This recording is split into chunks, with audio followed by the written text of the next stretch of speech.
नमस्कार दोस्तों, आज के हमारी इस वीडियो का टॉपिक इलेक्ट्रिकल इंटरव्यू के नजरिए से काफी ज्यादा इंपॉर्टेंट होने वाला है, क्योंकि आप सभी से इंटरव्यू में काफी बार ट्रांसफार्मर से रिलेटेड सवाल पूछे जाते हैं। आपसे पूछा जाता है कि हमारी जो मोटर होती है उसकी जो रेटिंग होती है वह हमेशा किलोवाट में होती है, जबकि अगर हम ट्रांसफार्मर को देखते हैं तो उसकी रेटिंग हमेशा हमें केवीए में देखने को मिलती है। तो ऐसा क्यों है? Why transformer rating in KVA not in kilowatt? तो दोस्तों यह सवाल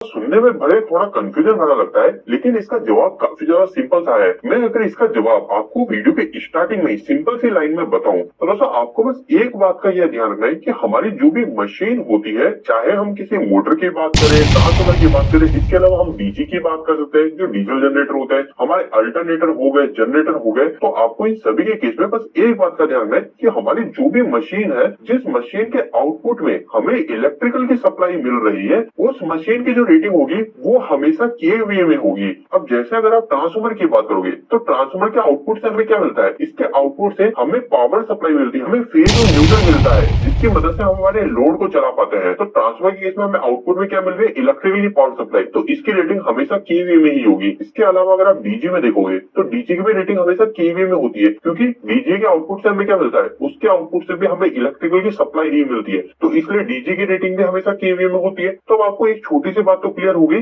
कि जिन भी उपकरण के आउटपुट में इलेक्ट्रिकल सप्लाई मिलेगी उसकी रेटिंग हमेशा केवी में होगी। इसके अलावा अगर हम बात करें कि आखिर किलोवाट में किसकी रेटिंग होती है, अब दोस्तों इसके अलावा हमारी जो भी ऐसी मशीन है, जो मशीन हमारी इलेक्ट्रिकल की सप्लाई हमसे लेती है लेकिन आउटपुट में हमें दूसरी एनर्जी देती है, जैसे कि हमें मैकेनिकल एनर्जी दे सकती है या फिर हमें हीट के फॉर्म में एनर्जी दे सकती है। मैकेनिकल एनर्जी का मतलब जैसे हमारी मोटर है, इसका रोटर जो होता है वो रोटर गोल गोल घूमता है, जिसकी मदद से हम कुछ भी काम करवा सकते हैं, वर्क करवा सकते हैं। तो ये हो गई हमारी मैकेनिकल एनर्जी। इसके अलावा हीट में एनर्जी क्या हो गया? जैसे हमारे हीटर हो गए, हम देते हैं उसमें इलेक्ट्रिकल की सप्लाई है लेकिन आउटपुट में हमें हीट मिलती है, गर्मी मिलती है, तो वो भी हमारे आउटपुट में इलेक्ट्रिकल की सप्लाई नहीं दे रहा, तो उसकी भी रेटिंग हमेशा किलोवाट में होगी। तो अब आपको दो बातें तो क्लियर हो गई कि आखिरकार कौन सी ऐसी मशीन है जिनकी रेटिंग किलोवाट में दी जाती है और कौन सी ऐसी मशीन होगी जिसकी रेटिंग हमें केवीए में देनी होती है। अब हम एक और सवाल पे बात करते हैं, जो सबसे मुख्य सवाल है कि आखिरकार ऐसा क्यों है कि जो भी उपकरण हमारे आउटपुट में इलेक्ट्रिकल की सप्लाई हमें दे रहे हैं उनकी हमारी रेटिंग केवीए में क्यों होती है? मतलब हमारे ट्रांसफार्मर की रेटिंग, हमारे अल्टरनेटर की रेटिंग, जनरेटर की रेटिंग, इनकी रेटिंग केवीए में क्यों होती है? तो दोस्तों इसका जवाब काफी ज्यादा सिंपल सा है। आपको एक बात तो ऑलरेडी पता ही होगी कि हमारे इलेक्ट्रिकल के अंदर जो उपकरण होते हैं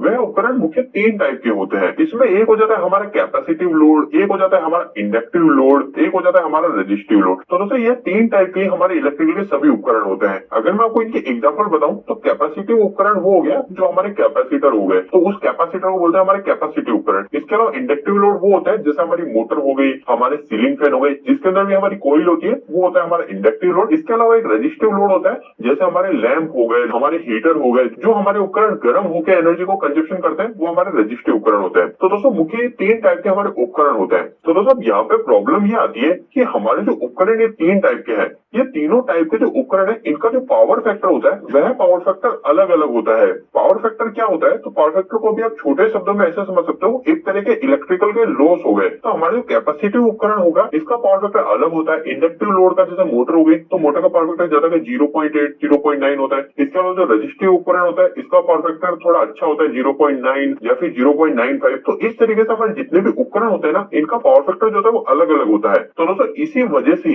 हमारे जो भी ऐसे उपकरण है जो आउटपुट में हमें इलेक्ट्रिकल की सप्लाई देते हैं उनकी रेटिंग केवीए में दी जाती है। और ऐसा करने के पीछे रीजन ये होता है कि हमारा जो मैन्युफैक्चर है, जो हमारे इस उपकरण को बना रहा है, जो हमारी इस मशीन को बना रहा है, जो हमारी इस मशीन को ट्रांसफार्मर को बना रहा है, उसे यह नहीं पता कि इसके आउटपुट में जो इलेक्ट्रिकल की सप्लाई निकलेगी उस इलेक्ट्रिकल की सप्लाई से किस प्रकार के लोड को जोड़ा जाएगा। हो सकता है कि वहां पे मोटर को चला दे जिसकी वजह से हमारा जो पावर फैक्टर है पावर फैक्टर 0.8 रह जाएगा, या फिर हम कैपेसिटिव लोड को चला दे। तो सिंपल सी बात यह है कि हमारा जो मैन्युफैक्चर है उसको पता नहीं है कि आउटपुट में किस प्रकार का लोड जुड़ेगा। इसी वजह से जो भी ऐसे उपकरण होते हैं जिनके आउटपुट में हमें इलेक्ट्रिकल की सप्लाई मिलती है उनकी रेटिंग केवीए में होती है। अब दोस्तों यहाँ पर एक और बात आपको पता होनी चाहिए कि अगर आपके पास में किसी भी उपकरण की रेटिंग केवीए में है, जैसे मान लीजिए कि आपके पास में एक ट्रांसफार्मर है, इसकी रेटिंग आपके पास में 1000 केवीए है। अब आपको पता करना है कि आखिरकार इस पे कितने किलोवाट का लोड जोड़ सकता हूं मैं। तो यहाँ पर सिंपल सी बात है, मैंने आपको क्या बोला कि मैन्युफैक्चरर को क्या नहीं पता कि इसके आउटपुट पे कितने पावर फैक्टर वाले लोड को कनेक्ट किया जाएगा।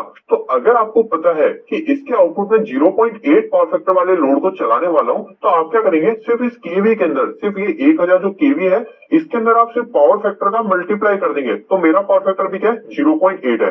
तो मैं 1000 के अंदर मल्टीप्लाई करूंगा 0.8 तो इससे मुझे क्या पता चल जाएगा, इससे पता चल जाएगा कि मेरा जो ट्रांसफार्मर है इस ट्रांसफार्मर से मैं सिर्फ 100 किलोवाट तक के ही लोड को जोड़ सकता हूँ। तो दोस्तों यही सिंपल सा ही रीजन होता है कि ट्रांसफार्मर की रेटिंग केवी में क्यों होती है। उम्मीद करता हूँ आपके इससे रिलेटेड सारे डाउट क्लियर हो गए होंगे। अगर आप इसी तरीके की